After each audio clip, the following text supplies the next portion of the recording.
26 जनवरी गणतंत्र दिवस के पावन अवसर पर यह जोश और जुनून से भरा हुआ दमदार भाषण हर भारतीय को अपने संविधान, अपने कर्तव्यों और अपने देश के लिए कुछ करने की प्रेरणा देता है।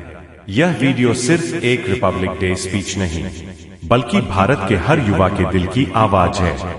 इस भाषण में आप सुनेंगे 26 जनवरी का सच्चा अर्थ, संविधान की शक्ति, जोश और जुनून का असली मतलब, युवा भारत की जिम्मेदारी, राष्ट्र निर्माण का संकल्प। अगर यह भाषण आपके दिल को छू जाए तो लाइक, शेयर और सब्सक्राइब जरूर करें।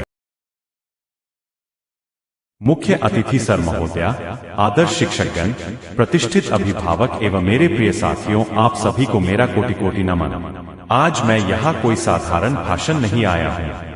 आज मैं यहाँ अपने दिल की आवाज लेकर आया हूँ। आज मैं यहाँ जोश की आग, जुनून की ताकत और देशभक्ति का संकल्प लेकर खड़ा हूँ, क्योंकि आज का दिन साधारण नहीं है। आज 26 जनवरी है, भारत के कमरे का दिन, भारत की आत्मा का दिन, भारत के संविधान का दिन। 26 जनवरी 1950 को भारत ने पूरी दुनिया से कहा था, हम अब किसी के ऑर्डर पर नहीं चलेंगे, हम अपने नियम खुद बनाएंगे। यही वह दिन था जब भारत एक संपूर्ण प्रभुत्व संपन्न गणराज्य बना। रिपब्लिक का मतलब सिर्फ सरकार होना नहीं है।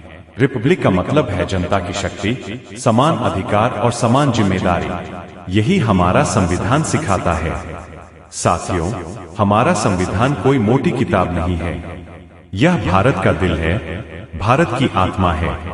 यह उस किसान की उम्मीद है जो धूप बारिश में भी खेत जोता है। यह उस बेटी का नाम है जो अपने साथ जीना चाहती है। यह उन सैनिकों की शपथ है जो सीमा पर खड़े हैं, देश पहले, मैं बाद में। डॉ. भीमराव सोमनाथ और संविधान निर्माता ने हमें केवल अधिकार नहीं दिया, उन्होंने हमें सम्मान से जीने की ताकत दी। आज अगर हम खुले आसमान के नीचे निडर सांसें ले रहे हैं, तो याद रखिए, यह रकम मुफ्त में नहीं मिली।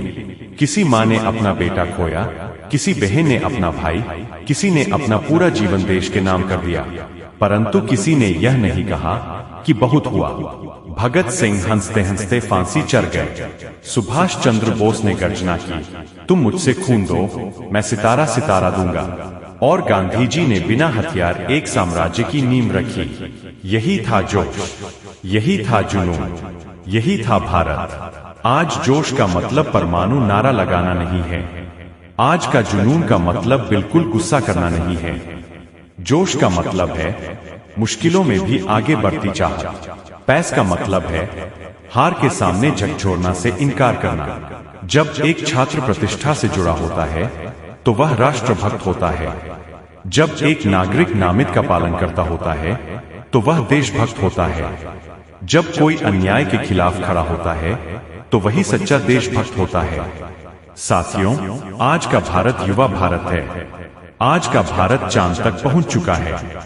आज भारत में तकनीक, विज्ञान और आत्मनिर्भरता में तेजी से बढ़ोतरी हो रही है। लेकिन याद रखिए, देश का भविष्य भाषणों से नहीं बनता, देश का भविष्य युवाओं के चरित्र से बनता है। आज हम जो सोचेंगे, आज हम जो पढ़ेंगे भी कल भारत बनाओगे। सवाल यह नहीं है कि देश हमें क्या देंगे, सवाल यह है कि हम देश को क्या देंगे। अधिकार मांगना आसान है, कर्तव्य निभाना कठिन है। लेकिन जहां कर्तव्य नहीं, वहां अधिकार भी टिकट नहीं। अगर हमें स्वच्छ भारत चाहिए तो हमें गंदगी फैलाना बंद करना होगा। अगर हमें भारत को सुरक्षित बनाना है तो हमें जिम्मेदार नागरिक बनाना होगा। अगर हमें शक्तिशाली भारत चाहिए तो हमें ईमानदार और चरित्रवान भारत बनाना होगा। आज इस पावन अवसर पर आप सभी से एक संकल्प चाहता हूँ। संकल्प कि हम ईमानदारी से आगे बढ़ेंगे, सच्चाई की राह पर चलेंगे और कभी अपने देश पर शर्म नहीं करेंगे। संकल्प कि हम जाति, धर्म और भाषा से ऊपर उठकर सबसे पहले भारतीय संकल्प लेंगे, क्योंकि भारत जून से नहीं, मुद्राकोष से बना है। आइए, आज 26 जनवरी को हम सिर्फ झंडे न फहराएं, उसे अपने दिल में उतारें। अपने जोश को सही दिशा दें, अपने जोश को राष्ट्र निर्माण में लगाएं और अपने जीवन को भारत के नाम करें। क्योंकि भारत था, भारत है और भारत सदैव रहेगा। जय हिंद, वंदे मातरम, इंडिया।